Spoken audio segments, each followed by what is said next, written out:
Hello my dear students, एक बार फिर से आपका स्वागत है। और ऑन डिमांड वीडियो की सीरीज में जो टॉपिक आपने मुझे कहा था उसी टॉपिक के लेकर जो मैंने क्वेश्चंस रेडी किए हैं, क्लास 12 के पॉलिटिकल साइंस का टॉपिक है और टॉपिक का नाम है इंडियाज़ फॉरेन पॉलिसी। अगर आपने ये चैप्टर लिया है तो इससे ऐसे कौन से क्वेश्चंस हैं जो आपसे पूछे जा सकते हैं, यही क्वेश्चंस की एक सीक्वेंस में आपके साथ शेयर करना चाहता हूँ।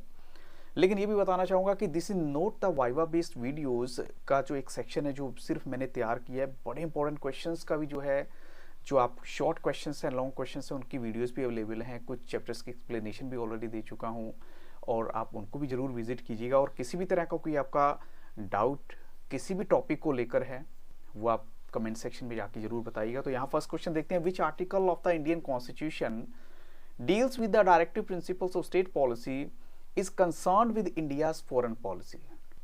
अब ये देखिए कि ऐसी कौन सी कॉन्स्टिट्यूशन की आर्टिकल है जो directive principles of state policy के साथ साथ इंडिया की फॉरेन पॉलिसी से भी कंसर्न्ड है। तो उस आर्टिकल का नाम है आर्टिकल 51। क्वेश्चन 2 यहाँ देखिए, विच पॉलिटिकल पार्टी, यानी वो कौन सी पॉलिटिकल पार्टी थी या पॉलिटिकल लीडर थे जो पंडित नेहरू की फॉरेन पॉलिसी के बिल्कुल अपोजिट थे, यानी उनको अपोज करते थे, उनके अगेंस्ट थे, उनके विरुद्ध थे। पॉलिटिकल पार्टीज लाइक भारतीय जनसंघ एंड स्वतंत्रता पार्टी और डॉक्टर BR अम्बेडकर, दे अपोज पंडित नेहरूज फॉरेन पॉलिसी। क्योंकि पंडित नेहरू की फॉरेन पॉलिसी से इनको कुछ बातों का हमेशा डाउट रहता था, जैसे चाइना को लेकर ये हमेशा डाउट में रहते थे, लेकिन पंडित नेहरू ने इनकी बात को नहीं सुना तो 1962 की वॉर हो जाती है। तो बाद में बहुत कुछ सुनने को मिलता है, बट हमारा मोटिव अभी फिलहाल शॉर्ट क्वेश्चन डिस्कस करना है। अब नेक्स्ट क्वेश्चन यहाँ पर है, the Bandung conference led to the establishment हो, यानी जो बैंडंग कॉन्फ्रेंस हुई थी उसमें किसकी इस्टेब्लिशमेंट हुई थी उसके बाद? तो of course non aligned movement की। इसके बाद तो नॉन अलाइन मूवमेंट, जिसको नैम बोलते हैं शॉर्ट फॉर्म में। Who was the spiritual leader of Tibet, Tibet के स्पिरिचुअल लीडर का नाम बताइए? दलाई लामा है। In which year China put control over Tibet, ये टाइम पीरियड है 1950 का। 1950 में ऐसा हुआ था, तो इसके 5-6 साल 7 साल तक ये प्रॉब्लम चलती रही। फिर 1958-59 में जो वहाँ के दलाई लामा है वो इंडिया में आके शेल्टर ले लेते हैं। Give the events of the following years, जैसे सपोज मैंने कुछ ईयर्स दिए हैं, जैसे एशियन रिलेशन कॉन्फ्रेंस कब होती है? तो मार्च 1947 में। आपके लिए शॉर्ट में मैंने थोड़ा सा ये होमवर्क किया है। ऐसी जो बेलग्रेड कॉन्फ्रेंस है, the first summit of NAM 1961 में, सितंबर में। नेक्स्ट है मेरा चाइना की इन्वेशन ऑन इंडिया है अक्टूबर 1962 में, और अप्रैल 1965 में पाकिस्तान का अटैक हो जाता है, यानी पाकिस्तान अटैक कर देता है भारत के ऊपर। नेक्स्ट क्वेश्चन है, under which background India adopted it's foreign policy? Question 7 है, under the background of devastating second world war. Second world war के बाद जो हमारा लॉस हुआ, तो इश्यूज ऑफ रिकंस्ट्रक्शन थे, यानी अब कैसे सब कुछ रिकंस्ट्रक्ट किया जाए, एमरजेंस ऑफ डीकोलोनाइज कंट्री का आना और partition pressure, India adopted it's foreign policy. तो इन सब बातों को माइंड में रख के ही हमने अपनी फॉरेन पॉलिसी को तैयार किया था। क्योंकि क्वेश्चन क्या है? क्वेश्चन 7 है, under which background India adopted it's foreign policy, यानी हमने जो अपनी फॉरेन पॉलिसी बनाने से पहले कुछ चीज़ों को माइंड में रखा, तो वो क्या थी? एक तो सेकेंड वर्ल्ड वॉर जो हो जाती है, उसके बाद रिकंस्ट्रक्शन का, कि कैसे दोबारा से रिकंस्ट्रक्ट सब कुछ एक बार फिर से किया जाए, डीकोलोनाइज कंट्री का आना और पार्टीशन प्रेशर, और ये सब कुछ एक ऐसे मुद्दे थे जिनको माइंड में रख के हमने अपनी फॉरेन पॉलिसी को तैयार किया था। नेक्स्ट क्वेश्चन है, when did India undertake the first nuclear explosion? तो मई 1974 में, और सेकंड कब हुआ था? 1998 में। तो name the country which formed axis with Pakistan, Pakistan के साथ दो कंट्री और आ गई थी और इन्होंने अपना एक एक्सिस, यानी जो 3 कंट्री जब मिल जाती हैं एक्सिस बन जाते हैं, तो कौन सी कंट्री थी वो? USA and China. तो इन्होंने पाकिस्तान के साथ अपना एक्सिस बनाया। So how was peace restored after India Pakistan war of 1965? Peace फिर से कब रेस्टोर होती है इंडिया पाकिस्तान की वॉर में? 1965 में। तो पीस रेस्टोर होती है विद UN इंटरवेंशन, यानी यूनाइटेड नेशन के इंटरवीन करने के बाद, and signing off the Tashkent agreement in 1966। 1966 में ताशकेंट एग्रीमेंट साइन हुआ था। तो ये सेपरेट क्वेश्चन भी बन सकता है, आपसे डायरेक्ट पूछा जा सकता है कि ताशकेंट एग्रीमेंट कब हुआ था? तो 1966 में। नेक्स्ट क्वेश्चन है, which portfolio did VK Krishna Menon hold in Nehru's cabinet, यानी नेहरू की कैबिनेट में VK कृष्णा मेनन का क्या स्थान था, किस पोस्ट पे थे वो? तो he holded the post of defence minister in Nehru's cabinet. India sign the treaty of peace and friendship in August 1971। किस कंट्री के साथ हमने ये ट्रीटी साइन की थी, जिसको हम बोलते हैं पीस एंड फ्रेंडशिप की एक संधि, एक एग्रीमेंट था, तो ये यूएसएसआर के साथ थी।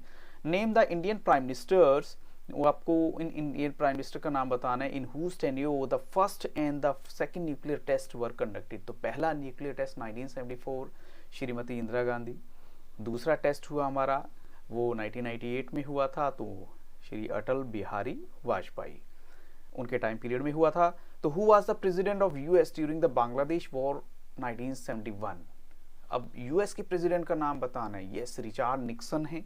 He was the president of US during the Bangladesh war, जो कि 1971 में हुई थी। सो मुजाहिदीन फोर्सेस उन्होंने क्या क्लेम किया और ऑक्यूपाई किया, which area of LOC points, कौन से एरिया उन्होंने अपने कब्जे में लिए थे मुजाहिदीन फोर्सेस ने। तो इसमें है Mushkoh, Dras, Kaksar and Batalik of LOC points. तो ये कुछ एक एरियाज थे जो उन्होंने अपने कब्जे में ले लिए थे। Name the architect of India's foreign policy. अब यहाँ कहते हैं कि आर्किटेक्ट बताइए इंडिया की फॉरेन पॉलिसी, तो यहाँ जो है वो पंडित नेहरू का नाम है, the first prime minister of India, and he was the main architect of India's foreign policy.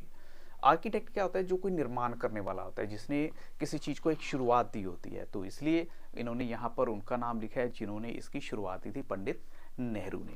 अब चलते हैं नेक्स्ट क्वेश्चन में। नेक्स्ट क्वेश्चन मेरा यहाँ पर है question 17। Name the political parties which supported the cause of Tibet independence. वो political party जो सोचती थी कि नहीं तिब्बत को इंडिपेंडेंस मिल जानी चाहिए, किससे, चाइना से। कौन सी पॉलिटिकल पार्टीज हैं, तो वो हैं the socialist party and the Jana Sangh. They supported the cause of the Tibet independence. अब आप सोच रहे होंगे इतनी जल्दी, एक्चुअल में जल्दी इसलिए कि ताकि ज़्यादा से ज़्यादा क्वेश्चन आपके साथ डिस्कस करूं कम टाइम में। विच party got split over the Chinese aggression. जब देखो चाइना का एग्रेशन हुआ 1962 में, तो इंडिया की एक पॉलिटिकल पार्टी जिसमें स्प्लिट हो गया था, स्प्लिट टू पार्ट्स में डिवाइड हो गई थी, वो कौन सी थी, सीपीआई थी। सीपीआई जो सोवियत यूनियन के क्लोज थी, और जो सीपीआई जो Marxist closer to Chinese communism. तो दोनों में थोड़ा सा डिफरेंस था, तो इसलिए दोनों अपने अपने अलग गुट में बट जाते हैं। अब क्वेश्चन 19 है, highlight the reason behind conducting the first nuclear explosions by India in May 1974। देखो ये वो टाइम पीरियड था जब वर्ल्ड की जो सुपर पावर्स है वो इंडिया के ऊपर दबाव डाल रही थी नॉन प्रोलिफरेशन ट्रीटी के लिए, बट इंडिया ने उस एग्रीमेंट को साइन नहीं किया। उसके बावजूद जब ये टेस्ट कंडक्ट किया, तो इसके पीछे रीजन क्या हो सकता है, तो यहाँ रीजन जो दिया है वो क्या है, the main reason behind conducting the first nuclear explosions by India in May 1974 was to maintain balance of power with Pakistan and China। आपको बैलेंस ऑफ पावर दिखाना था पाकिस्तान और चाइना के साथ साथ। क्वेश्चन 20 है, why had India refused to sign the nuclear non-proliferation treaty। अब देसी की मैं बात कर रहा था, तो इंडिया ने इसलिए मना करा था क्योंकि जो उनको लग रहा था ये थोड़ा सा डिस्क्रिमिनेटरी है नेचर में, based on the partisan and unjust policy. की किस तरह की पॉलिसी है। अब देखो जो डेवलप्ड कंट्री हैं वो सब कुछ करे जा रही हैं, और जो अब डेवलपिंग कंट्री हैं वो कुछ भी ऐसा ना करें, तो कहते हैं ये तो थोड़ा सा डिस्क्रिमिनेशन वाला काम है, तो इसलिए इन्होंने मना कर दिया था।